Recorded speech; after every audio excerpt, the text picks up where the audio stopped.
Hogwarts School of Prayer and Miracles by Proud Housewife.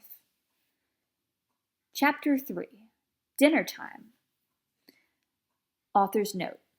Hello, friends. I've struggled a lot whether or not to keep going with this story, but after a lot of praying, my husband and I have decided it is the right thing to do. We want our little ones to have good Christian literature to read, and in this modern world, sometimes that can be hard to come by. So I will just have to make do. Smiley face. Pleased to meet you, Reverend Dumbledore, Harry replied enthusiastically and got to his feet. This sure is a beautiful place you have here. The Reverend beamed. Why, thank you, little one. His voice had a distinctive southern twang to it that made Harry feel so safe and welcome. He knew in that moment that the Reverend was a man of God. This poor little one was being raised in a terrible situation, Hagrid declared concernedly. He was watched by a babysitter every second of the day. His aunt saw him as part of her perfect life package, like the big house, the fancy career, and the speedy car. Dumbledore shook his head sadly.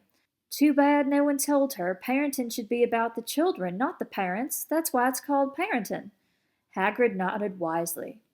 Dumbledore turned to Harry and announced authoritatively, Now, you can start your classes tomorrow morning. Today you can get settled into your dormitory. But first, why don't you eat dinner with my family and me? Really? Harry gasped excitedly. I've never had a family dinner before. Why don't you come with us, then? Dumbledore cried kindly, and got down on his knees. Everyone else did the same. Raising his large, massive, manly hands into the heaven, Dumbledore bellowed in a voice even louder than Hagrid's had been. Lord, please take us to the kitchen. Suddenly they all found themselves in a tasteful, decorated kitchen. Wow, Harry shouted in awe. He was still getting used to the power of prayer. Sometimes we take the wonderful thing the Lord gives us for granted, and it takes a newcomer to the fold for us to understand just how blessed we are. That was amazing. Hagrid smiled knowingly. God is an amazing guy. He sure is, the Reverend's wife chuckled before getting down on her knees and raising her own hands upward. Dear Lord, please set the table with sky blue cloth and the Sunday dishes, and please give us biscuits, fried golden brown, and gravy, creamy mashed potatoes, my great Aunt Eleanor's corn casserole, corn on the cob slathered with butter, and for dessert some chocolate raspberry cookies. All of these things appeared on the table exactly as the Reverend's wife had asked for them, masterfully prepared and delicious smelling. Harry's mouth dropped open.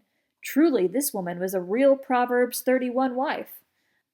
Hermione, the Reverend summoned loudly. Dinner time! Immediately, with cheerful obedience, an 11-year-old girl in a pretty pink dress with a matching bow came running down the stairs. She ran over to her father and gave him the winning smile that all daughters have. Welcome home, Daddy, she smiled, and turned to his wife. Can I help at all with dinner, Mommy? It's all prepared, thanks be to God, her mother retorted gracefully. Hermione nodded knowingly.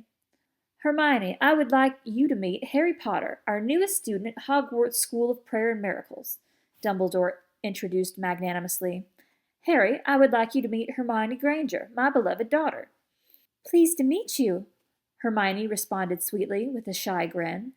Harry could barely respond. This was the most beautiful young woman he had ever come across. So different from all the girls in public school who were focused on trying to be like the career woman they saw on the Sex and the City. This little one was the picture of innocence and godliness. Now, Dumbledore pronounced genially, let's eat. As holy men and women and little ones dug into the delicious manna that Lord had granted them, the conversation amongst the adults turned to darker topics. Harry listened intently, and he did not understand it, but he was very interested. Dark days are coming, Hagrid pronounced gravely around a mouth of casserole. Evil forces are coming into this world, and the little ones at Hogwarts may be our last resort. Psalm 127:5, Dumbledore referenced solemnly, and the others around the table nodded knowingly. Hogwarts might be the last hope for the forces of good in this world. End chapter 3. Author's note. Blessings. As always, listeners, I am not a professional narrator. I am just trying to do the world a greater good by helping everyone reach this terrible piece of fan fiction. This time, I want to have a little book club moment. Can we talk about why they couldn't walk into the kitchen versus why they had to pray their way in? I mean, there's no talk about the size of how big the house is, but surely they're able bodied people and God helps those who help themselves. Am I right? Secondly, prayer seems to be pretty magical, and maybe it is, but I'm pretty sure that the kids in Africa really wished that their prayers worked this way. Needs, food request, bam. I know I do. I mean, cooking, who has time for that? And finally, it seems like Dumbledore may have a thing for children's soldiers, or maybe Hagrid does. I don't think using child soldiers is cool. Not cool. Not cool, Grace Ann. Not cool.